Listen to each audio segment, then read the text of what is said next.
Жалпы көрүүчүлөргө салам айтабыз, урматтуу көрүүчүбүз. Газеттеги маегибизди баштаганга даяр турабыз. Бүгүн буюрса эмне маек болушу мүмкүн? Көрсөңүздөр, сөздөрдү түшүнөсүздөр. Анткени сиздин жашооңузга сөздөр кире кетет деген бир максат менен чыгарып атабыз, ой менен чыгарып атабыз. Эгерде биз маектин аягына чейин бир ойду айта алсак, бир нерсе түшүндүрө алсак, анда биз сөздөрдү максатыбызга жеткен болобуз. Биз кубанып калабыз. Комментарий бөлүгүндө жаза кетсеңер.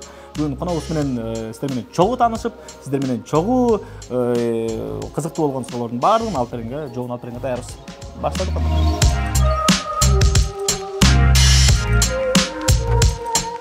Ассаламу алейкум.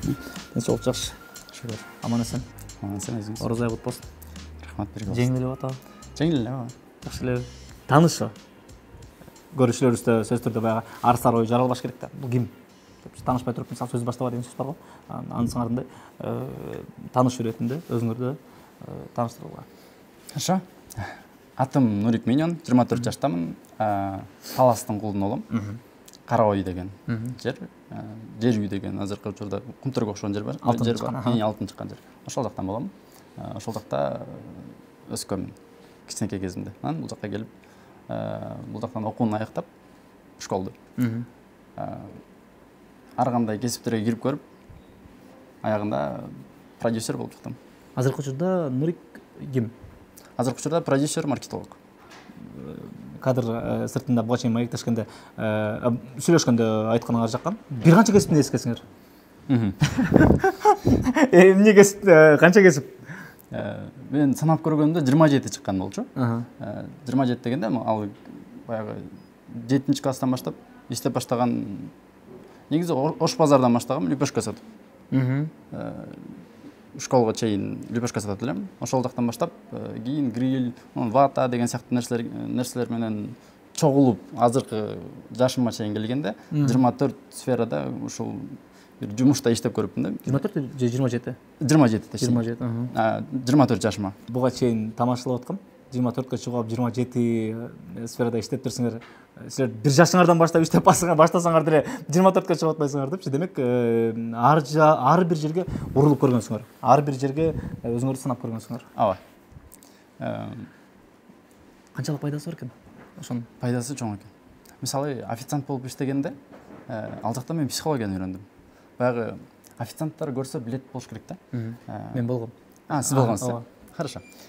Официант биринчи жумушка киргенде эле баягындай жок эле бир нерсени барып алып келчи дейт го. Мисалы, не знаю, фиолетовый пияз дейт. Фиолетовый пияз эле бар негизи. Мындай ушул сыяктуу бир нерсени алып кел дейт да. Сен издеп барасың, барып алып келсең, тигилер шылымдап коет. Анан мындай уже колага жөнөтөт, башка жака жөнөтөт, ушундой көнүп каласың да. Ошентип баягы поварлар өздөрүн психологически өздөрүн өйдө коюп коет дагы, мындай официанттарды мындай гонять этип калат да. Болгон. Мага ушул нерсе жакшы эмес да. Анан мен ойлончумун, эмне үчүн алар психологически алып коюп атат депчи. Көрсө официанттар алардан өйдөрөөк турат экен да. Алар барып, "Мен тамагымды качан чыгарып бересиңер" деген сөз бар да.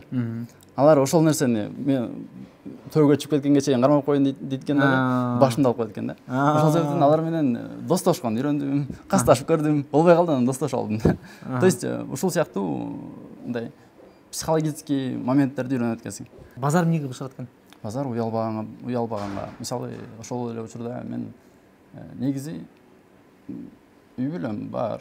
Бардыгы эле жакшы ошол моменттечи. Эмне үчүн сатчумун, анткени баягы акчаны жакшы көрөт элем да кичинекей кезимде.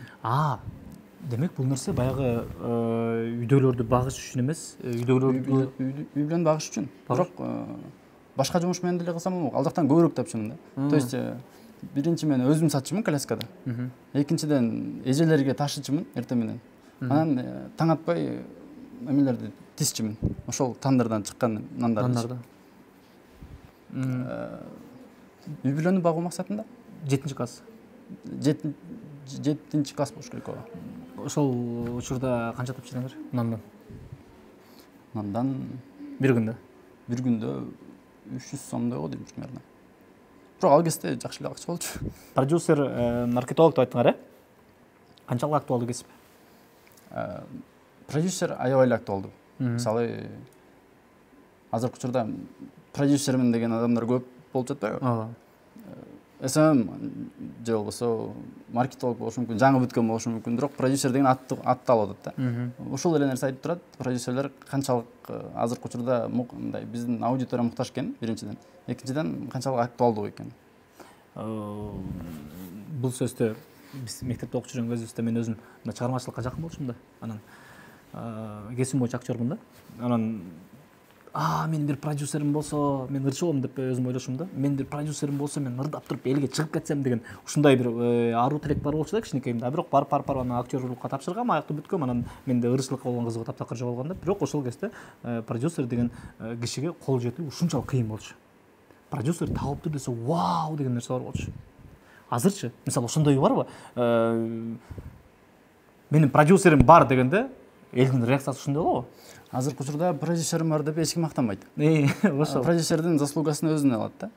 То есть мен ушундай креативныймын, мен ушундай гениальныймын деген сыяктуу эмедечи. Бирок антип албаган адамдар бар. Бөлүшкөн адамдар бар. Мындай жакшы адамдар. Мен ошол жакшы адамдар менен иштешкенди жакшы көрөм.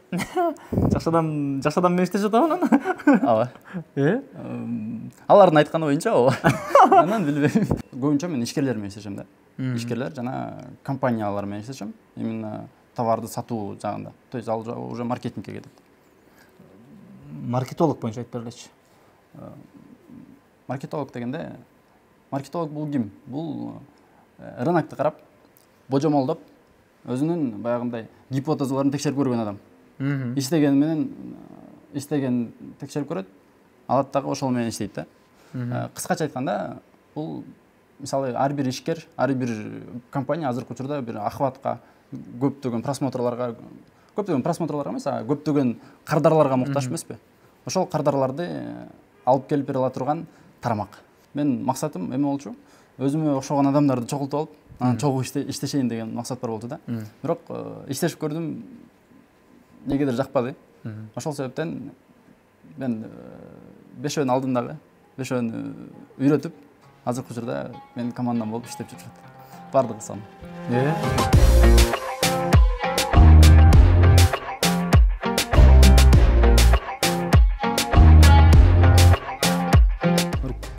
Машина алып болсун.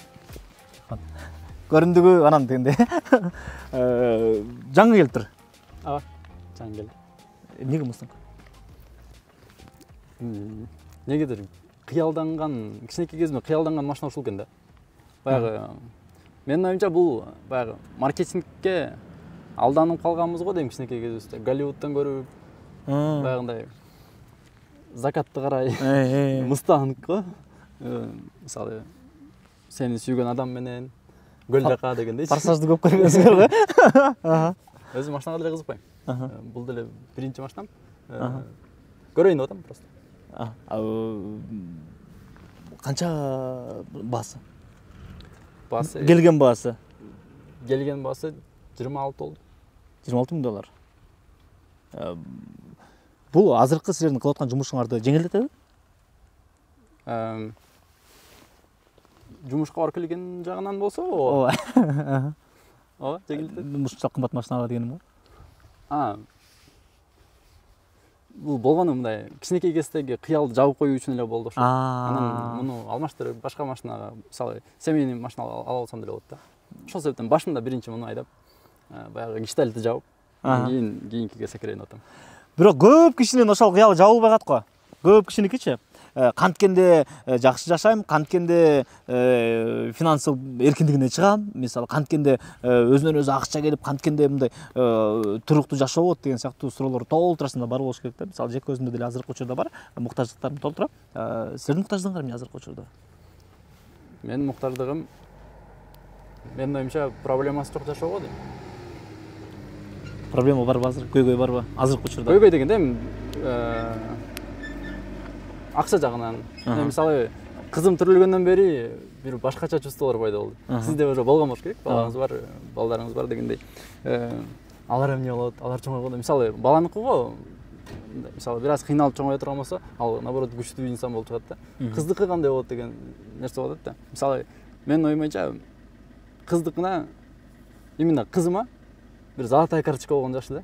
Орел решкадай. Акча түгөнбөй тургандай болчу. Мисалы азыркы учурда көпчүлүк эле гүлгө же шоколадка алданып калат эмеспи? Менин кызым андай болгонун каалабайм да. Мындай өзү каалаган нерсени алып, өзү алып жашай алса. Ошого күн сайын силер аракет кыласыңар. Ооба, иншалла. Үстүнөн Аллах Тааланын ыраазычылыгын алуу, ата-энемдин ыраазычылыгын алуу, аялыма жакшы күйөө болуу, мисалы, балдарыма жакшы ата болуу. Эми бул өмүр бою бизге коюлган миссия деп эсептейм мен. Ортосунан өзүбүз дагы кичине эркелеп турсак да болот деп ойлойм. Мындай машиналарды алып, Жакшы, ийгилик. Канча дагы ийгилик. Учурдагы мен буга чейин видео көрдүм. Ал видеодо силердин бир ишти баштагансыңарбы, же болбосо бир чоң суммадагы үстүңөрө коюп түшүп калган акча экен. Бул 1.200.000. Башыңарда карыз. Эмне болуп мынча? Мен жана айтпадымбы? 27 сферага кирип жүргөм депчи. Бирок ошонун арасында бир сфера жок болду да. Бул генеральный директор деген. Мен бир жерге мобилограф болуп эле кирип, анан 6 айдан кийин генеральный директор болуп чыктым да кайрачы. Охо. 6 айдын ичинде. Бирок бул жерден биле турган нерсе, эгер генеральный директордун өзүнүн билими жок боло турган болсо, сен по-любому апарып туруп бир блудняга тагасың да. То есть сен өзүң билген жумушту кыл, калганын кылба деген нерсеге ошонча сом турду да, ошонча миллион турду да ушул опыт. 1.200.000. Ооба. Кымбатка туруп тур, Менин оюмча азыр ушундай болгон жакшыраак болду окшойт. Сен балким кийин чоңураак компания болуп калганда эмне болмок? Адам да көп боло турган болсо, ошондогу жашоо, ошондогу Нурик, ошондогу силердин ойлондурган нерсе, ошондогу уйку, ошондогу силердин басып турганыңар. Чынын айтсам, именно ошол моментте биз жаратканда өлүп эткенбиз. Мен эсимде мечитке барып ошол чын жүрөгүмдөн ыйлаганмын да. Намаз убактысы эле эмес болчу. Намаз ушул саждага отуруп алып ыйлаганмын да. Дуа кылганмын. Мен оюмча ошол дуаларым кабыл болду и мен өзүмдүн миссияма жетишим керек. Анткени ошол жакта берилген миссиялар бар да. Мен мындай кылам деген сыяктуучу. Ошол миссияларды алдыга коюп келатам иншалла. Жеке өзүм азыркы учурда 400.000 да. 400.000 карызым бар. Ушул мени уктатпайт. Ушул нерсе мени уктатпайт. Ушул нерсе мени кыйнайт. Анан 1.200.000 болчоң да. Чоң жана майда. Түшүндүрүп берейин. Жакшы сөз экен, чоң жана майда. Чоң жана майда дегеним баягы 2 ай бою иштегенбиз. Анан мен командам зарплата албай калган да. Неге дегенде мен 2 ай бою иштеп, анан аягындагы результат чыгара албай калгам да, как генеральный директор. Маркетингти кирбей унутуп да койгомун өзүмчү. Ал жакта карабай калгамын да. Адамдарды башкарам деген максатта 2 айдан кийин баягы 1.200.000 бул мындай зарплата менен да. Бирөөнө 80.000, бирөөнө 100.000, бирөөнө 30.000. Анан ал адамдар мени 1 ай бою мисалы мага хотя бы 500 сом отуруп туруңузчу дейт да. Бирок ошондой кылып 10 адам сурайт примерно. Ал уже чоңураак сумма да. Аны уже мисалы хотя бы деп туруп которуп кое албайсың ал моментте. Ушул жагынан оор болду. Бирок канчалык кыйынчылык мындай бат-баттан жана көбүрөөктөн түшкөн сайын мен ошончалык көбүрөөк иштедим окшойт. Көйгөйдүн башкы ачкычы ключ бир эле тиякта. Ошол жактан эле сураш керек. Анан айта кетчү нерсе, бул жакта себепкерлери бар. Ошол жактан сурагам, бул жактан себепкерлер келген да. Ооба. Ошол себепкерлерге мен чоң ыраазычылыгымды айтам. именно бул жактан айтып койгонум туура болот го дейм.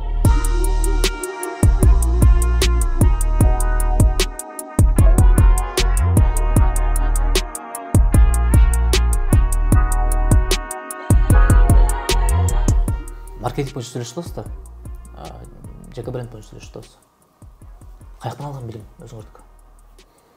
Чисто практика. Мен университетке тапшырган эмесмин. Школду 9-дан бүткүм. Чыккан нерсенин бардыгы меники эмне үчүн Кыргызстанда азыркы учурда эмне үчүн көбүрөөк иштеп жатат? Башкалардыкынан салыштырмалуу. Бул нерсени мен мындай ачык эле айта алам да. Меники иштеп атат депчи.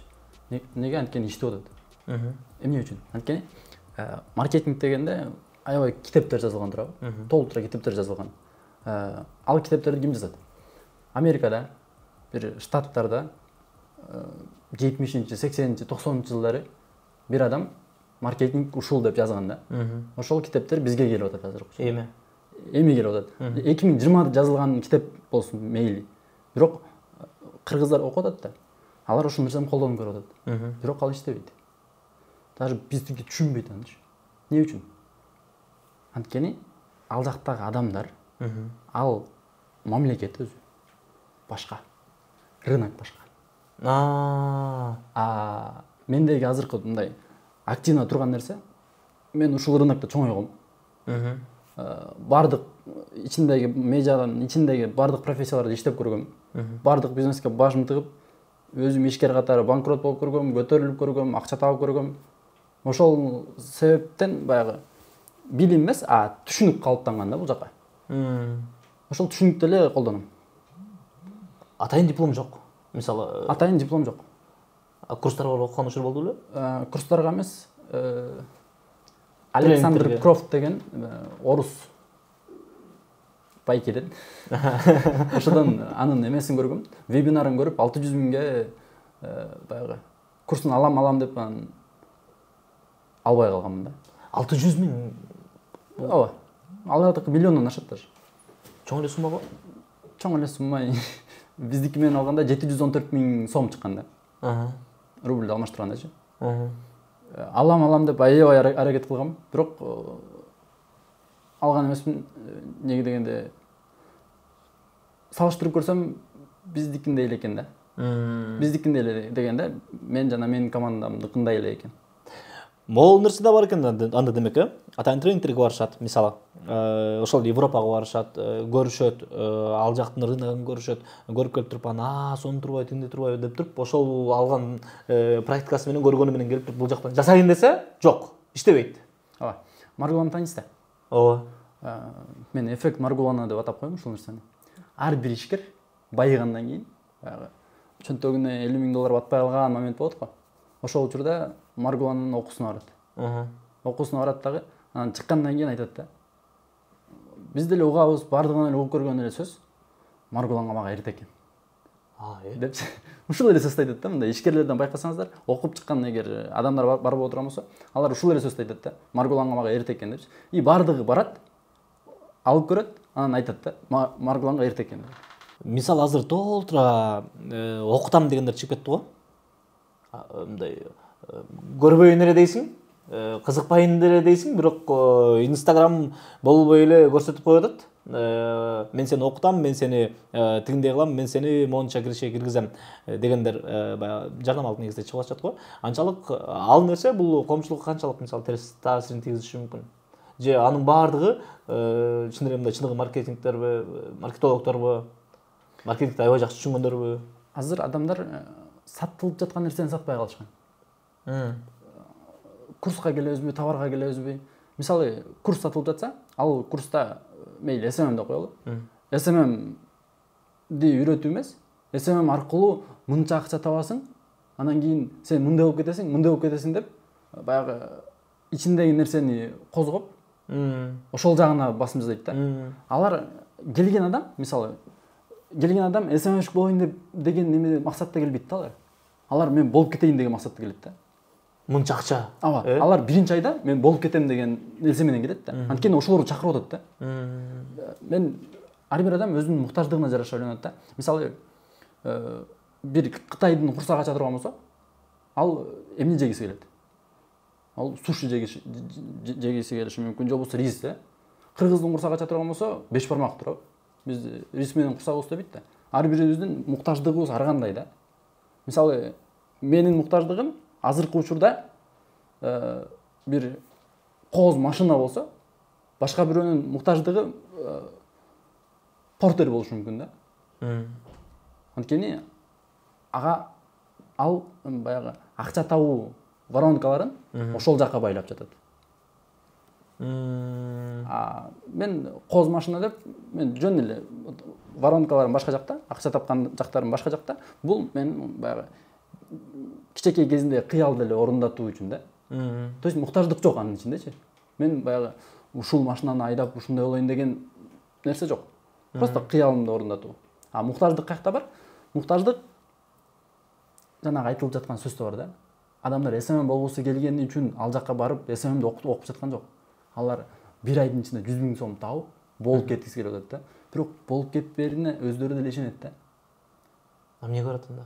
Анткени алар 100% гарантия, мындай кылабыз, тигиндей кылабыз дейт да. Алар даже 100% гарантияга баратат. То есть мен турам да. СММ дегенде өтпөй калган азыр. 100% гарантия, сен СММщик болуп кетесиң, же болбосо акчаңды кайтарып берем. Акчасын кайтарып бербейт. Алар барат дагы СММди окуйт. СММден кийин чыккандан кийин акчасын кайтарып алат. И ошол максатта барган. Эми ошол эле жарнаманы мындай кылалы. Ал адам айтсын, СММди окутам, СММди толук түрдө үйрөнөсүңөр. Болду, башка эчтеке деп сөз сүйлөсүң. Ага 5 адам келиши мүмкүн. Ооба. Бирок бардык СММди окуп, үйрөнүп чыгайын деген максатта ошол муктаждыкта келет да. Маркетингдин эң негизги фишкасы дагы ушул. Жана эң негизги катасы дагы ушул да. Туура чыгарып берсең, туура аудитория келет. Туура дегенде мен мисалы азыр ушул кийимди алгым келип атат да. Бул кийимди алгым келип атат. Бул мага кожадан жасалганы манилүү. Бирок адамдар мага ушул нерсени кожадан деп алдап коюп, жөн эле башка материал менен сата турган болсо, мен албайм да аны. Ооба. Мен ал адамды жаман көрүп калам туурабы? Алсаңар да экинчи жолу барбайсыңар. Экинчи жолу барбайм. Так ушундай эле да. Азыр сатып жаткан адамдардын, курс сатып аткандардын, товар сатып аткандардын андан башка айырмасы эмне? Мисалы, колдон келишинче макташ керек деген нерсе бул маркетинг бизде. Үстүнө кошуш керек деген нерсе маркетинг. Товардын айыбын жабып, үстүндөгү фишкаларды ойлоп табып, ага башка нерселерди кошуп саткан бул маркетинг да. Ким ошентип сатканды билсе, алар бизде мыкты продюсерлер деп аталат да. Бирок чындыгында андай эмес. Маркетинг бул чындык. Мисалы, стол. Ушул столду биз эмне үчүн алабыз? Анткени балким бул дизайнерский стилде болгон үчүн, биз отурабыз, бул стилине көрүнүп жатат. Бирок айта турган болсок, ушул эле столго. Ушул стол сенин белиңди түздөйт. Сен бүкүрөйбөй отуруп каласың дей турган болсок, бул чындык эмес да. Бирок антип айтып сатып атат да азырчы. Ал клиенттер недовольный. Жана довольный болгон моментте дагы, ушинтип айткан моментте дагы, мисалы, айтты дейли. Ушул кресло белиңди түздөйт деди. Адамдар 1000 деп, 2000 деп, 3000 деп жазды. Бирок келгенден кийин албайт по-любому. Анын муктаждыгы башка болчу. Жок да бул жерде. Ал эми ушул эле ошол сөздүн ордуна бул дизайнерский деп айтканда, бул сиздин стилиңизге, үйүңүздүн интерьерге туура келет деп сатканда, Ошон үчүн бармак. 100 адам келсе дагы, ошонун 20-сы, 30-ы сатып алса дагы, бул сатуу да. Түшүнүктүү. То есть просмотры, лайки, комментарийлер, ушул нерселер бизде азыр актуалдуу да. Бул нерсенин бардыгы эч нерсе чечпейт. Мен бул нерсени даже мындай доказать этип келатам да. Азыркыга чейин далилдеп келатам. Жакында эле мен эмес, менин окуучуларым 2 январда баштаган, 11 январда по-моему 14 000 подписчик кылды 10 күндүн ичинде. Жок, 9 000 подписчик кылыптыр 10 күндүн ичинде. И эң маанилүүсү 1,5 лит түштү. 1,5 кардар түштү адамга. Ал 0дон башталган. Аккаунт 0дон башталган. 22 подписчиги бар болчу, 14 000 подписчикке жетти. 10 күндүн ичинде. 1,5 миң кардар түштү. Просмотрлары ашып кетсе, бардыгын кошкондо 400 000 болот. Бир 6 видео да. Бул жактан чыгарып доказательстволорун көрсөтүп койсок болот даже. Тиркеп койсок болот, ооба. Эл эмне дейт деген сөз бар го бизге. Ооба. Биз эмне үчүн эл эмне дейттен коркобуз? Анткени баягы эле репутация да. Биз өзүбүздүн жеке брендибизди сакташыбыз керек да, биздин балдарыбыз бузулуп кетпеши керек. Тигинин баласы дегенде. Тигинин баласы, биздин балдарыбыз мактана турган болуш керек. Бул да жеке бренд да. Бул да маркетинг да. Туурабы?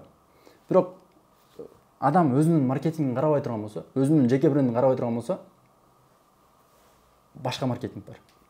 Башка жеке брендтин мындай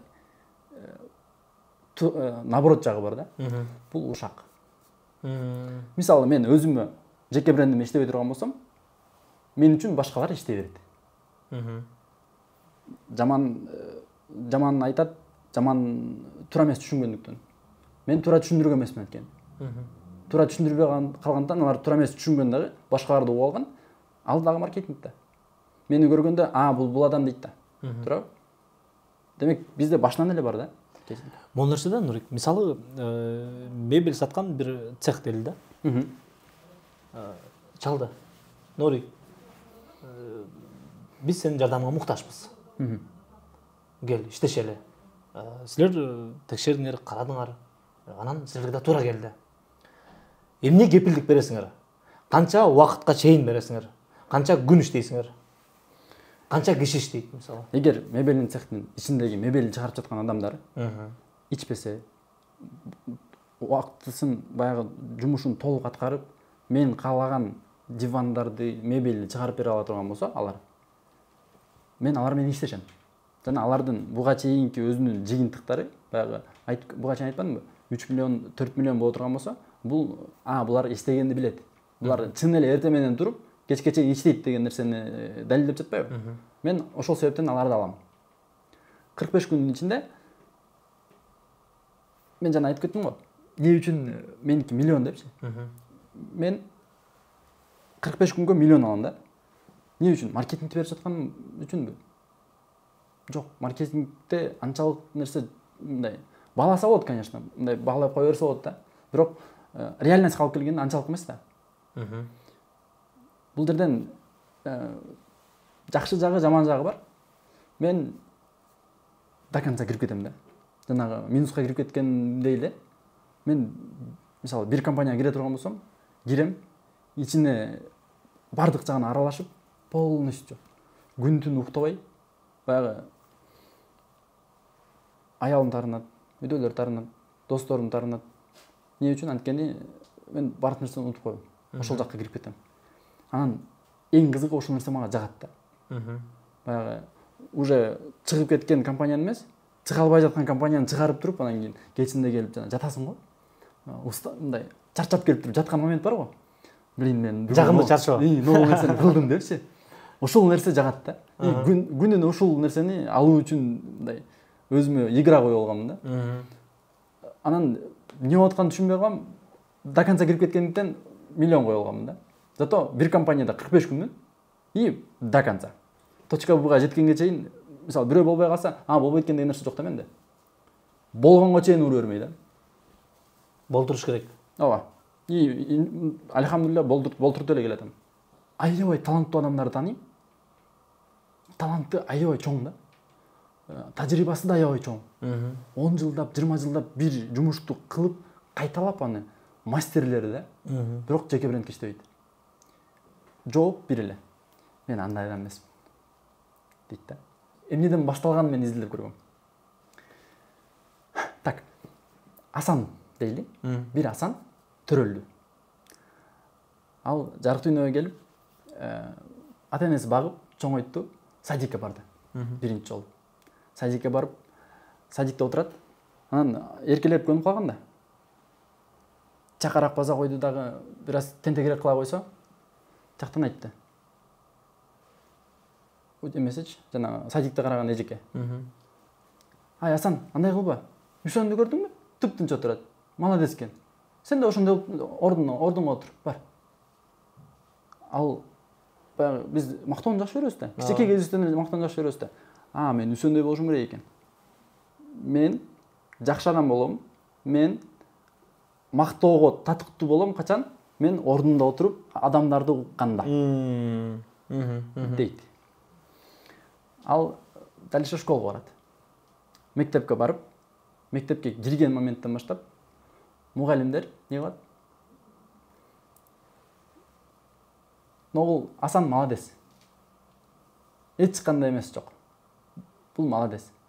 Унчукпайт, түптүс барат, түптүс келет, ушинтип эле жүрө берет.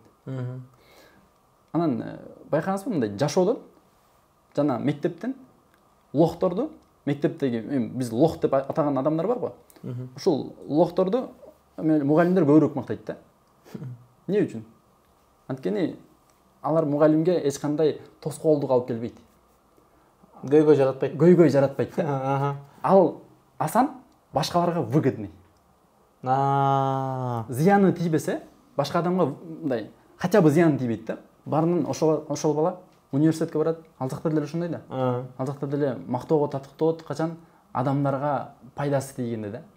Адамдарга пайдасы тийгенде гана. Ошондо гана мактайт да, менче. Ошого көнүп калган бала. Анан 18ге чыгат да. 18ге чыккандан кийин ата-энеси, достору, агалары, туугандары бардыгы баягы Асанды. Эй, эмне жүрөсүң? Сен чоңойбодуңбу? Давай иште, самостоятельный болбойсуңбу? Деп наоборот жаман көрүп баштайт да. Ал жөн гана зыян келтирбей эмес, уже 18ден выгода бериши керек. Мисалы 18ге чейин ата-энесине зыян келтирбей жашаса бала, бул үлгүлүү бала да. Бирок 18ден кийин зыян келтирбей жашай турган болсо, бул сен эмне жүрөсүң? Иштебейсиңби? То есть ага үстүнө пайда алып келиш керек. Ошол жерден бала такалат. Переходный возраст дейт го. Мен ушул нерсени ушул именно ушул деп билдим да. Ал кайрадан 18ден кайрадан жаңыдан төрөлөт да. Бирөө 35ден төрөлөт. Өзүн издейт кайра. Түшүнүктүү. Адамдар баягы негизи жашоо мындай экен деген нерселер бар го. 25ден кийин айтылат го. Мен деле азыр 25ден айтып атпаймынбы? То есть бул нерселер убакыт 18де эмес, бир аз кечирээк келет экен да. Неге анткени биз башкаларды биринчиден колдонуп жатканыбыз, ошол эле баланы тентек кылып жатса, эй, тынч отур депчи. Биз анткени башыбызды оорутканын каалабайбыз да. Кичике балдар мындай нары бери басса шапалак кармапчы мындай. Ушундай эле го. Бул бирби? Экинчиден ошол эле нерсе өзүбүзгө келген да, кичике кезибизден эле. Анан адамдар кантип мактаса, эң башкысы, кантип мактаса, ушул эле нерсе калып калат экен да бизде. Мисалы, миллион берип койду да, 45 күн иштедиңер да. Анан макул, жакшылык эле болсун да, жаман жакка жоорубай эле туралы, жакшылык эле болсун. Өстү. 2 эсе өстү, 3 эсе өстү. Эртең тиги киши кайра келгенде кайра артка кетип калбайбы тигилер? Ошол силер жөнгө салып берип койгон нерсени улантып кете береби? Силердин ошол опытыңарды, ошол практикада жүргөн, көргөн нерсеңерди аларга толук кандуу үйрөтүп койуп туруп кетесиңерби? Же болбосо силер жасаган жумуштун үйрөтпөй туруп эле жөнгө салып коюп кетип каласыңарбы? Сонун суроо. Именно ушул жерден мен баягы командаларды чогултуп жатпаймынбы? Өзүмө адамдарды алып үйрөтүп жатпаймынбы? Ошол адамдар мен үчүн эмне кереги бар? Мен аларды алам дагы ошол компанияларга салам. Ал компаниялардан алар мындай иштеп ошол жакта отурукташат да. Анан ортосундагы системаны коем. Аларга дагы пайда, ишкерге да пайда боло турган элечи. Пайда дегенде бул жерден көпчүлүгүндө мындай да. Мисалы ишкер 100 000 таба турган болсо, айыначы, ал СММшигине 10 000 сом эле бере алат да. Бул факт да. И көпчүлүгү эле миллион обороту менен 100 000 сом эле табат. Таргетке кетирип калганынча. По секрету скажу. Бирок ишкер өзү миллион таба турган болсо, уже түшүп жаткан болсо, бул жагына системасын бөлүп берип кое турган болсоң, ал SMMщик болобу, продюсер болобу, ал 150-200 ала турган болсо айыначы. Бул эки жакка тең пайда да. Ортосундагы мен кошкон билим эки жакка тең пайда болуп кете берет да бул. Анан эң барынан мага жаккан жагынан азыркыга чейин ушул система иштеп жатканы бул эки адамдын түшүнүгү бир жерде болот. Алар мындай урушуп эме болбойт да. Өссө дагы, даже кийин бөлүнсө дагы түшүнүгү калып кете берет да. Бири-бири менен тыгыз иштешип алат деген сөз. Кыргызстанда туура эмес колдонулат бир. Маркетинг бар, бирок маркетинг деп мындай туура эмес түшүнүктүү да. Бүт бар эмес бирок, бүт басымдуу бөлүгү. Көпчүлүгү, ооба. Көпчүлүгү, конечно. Кыргызстанда менден күчтүүлөр бар, негизи. Менден ушунчалык күчтүүлөр бар, мындай алар болгону Кыргызстандын эмесин аудиториясы эмес, казактар талаш алып кетет, Россиядагылар талаш алып кетет, ушундай да. Же бул жакта отуруп ошолорго иштейт, анткени ал жакта акча көп. Ошол себептен. Кыргызстанда азыркы учурда иштебей жаткан нерсеси бул маркетинг дегенде биз рекламаны эле түшүнөбүз. Таргетти түшүнөбүз. Анан баягы красивый видеону, мактоону. Анан маркетинг дегенде жана сетевой маркетинг деп айтылып калган да. Аты жаман. Ошол жакка кетет. Анан маркетинг дегенде эмнегедир адамдар баягы капталдан алдап кеткен нерселер бар го. Ушундай действияларчы, кадамдар. Ошол нерсени маркетинг деп түшүнөт да. Мындай бирөөнү бирөө алдап кете турган болсо, эми бул маркетинг да деген эмеде кабыл алынат да көпчүлүк учурда. Анан баягы супермаркетке киргенде детскилердин боюнда ылайыктуу мындай шоколаддар турат, үстүндө баардыгы жакшы көргөн эмелер турат. Мындай көздүн эмесиндечи. Ушул сыяктуу нерселерди эле маркетинг деп түшүнөбүз да. Маркетинг бул негизи чоң, аябай чоң тема.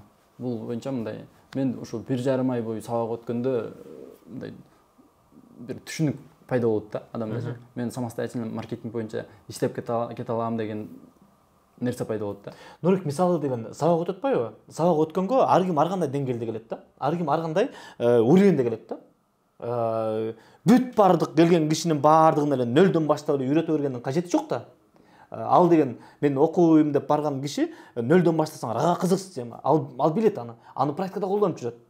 Анан мен бардым да окуган үчүн. Нурик, мен окугум келип атат. Мындай кылсак болобу деп туруп анан эмне кандай жерден баштайсыңар? Өзүнүн деңгээлине жараша баштайсыңарбы же болбой эле нөлдөн баштай бербейби? Сонун суроо болду. Өзгөчөлүгү менде программа жок. Окууда эч кандай программа жок. То есть адамдар келет, келгенден кийин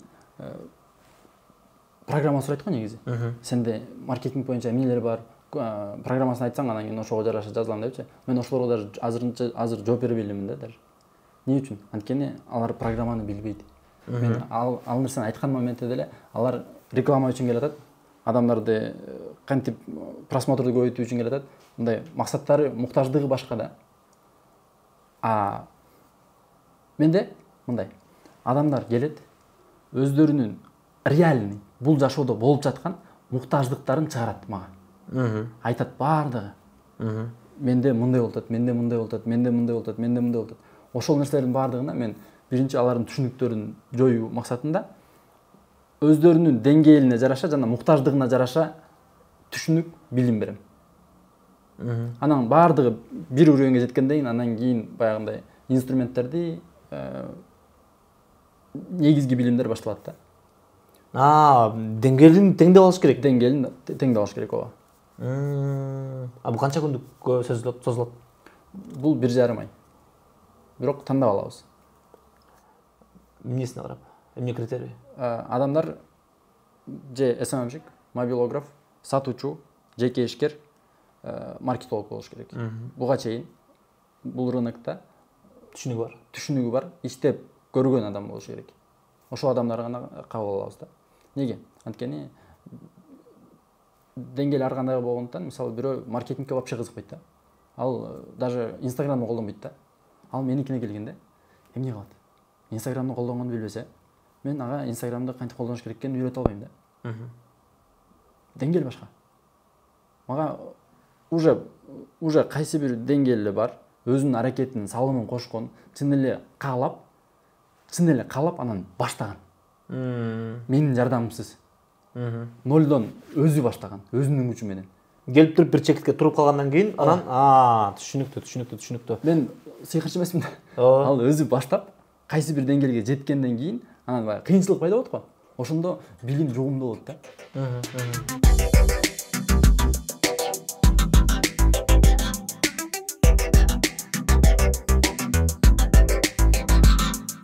Мен силер менен маектешем дегенде сөз түрү Instagram баракчаңарды карадым.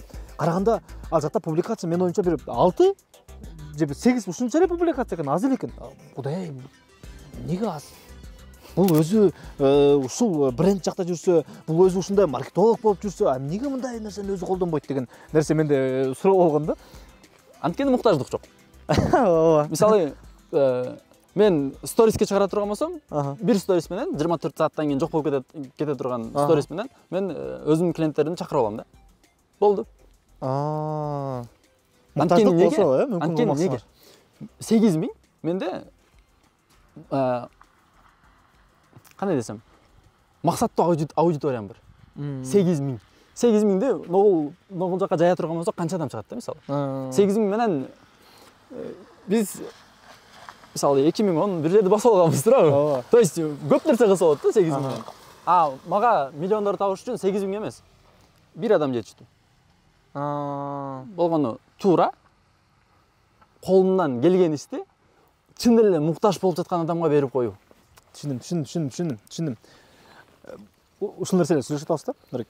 Азыркы учурда бир айда тапкан киреше канча силерде? Эгерде сыр болбосо. 1,5,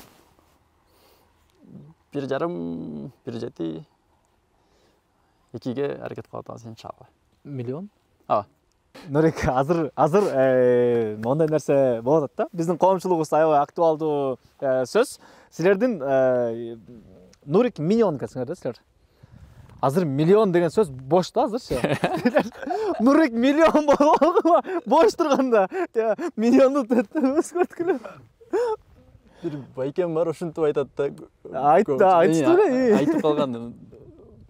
Ошодан кийин эле сен туруп калдың депчи. Бирок тамаша, конечно, но жок. Сумма менен антип эме албай эле коеюн. Миллион болуп эле баягындай шайыр баланын образында жүрө бергеним жакшыраак болот го дейм. Жыйынтыктоочу сөздөрдүн бири, Нурик. Курултай жөнүндө сөз болду эле. Курултай 25 мартта болот.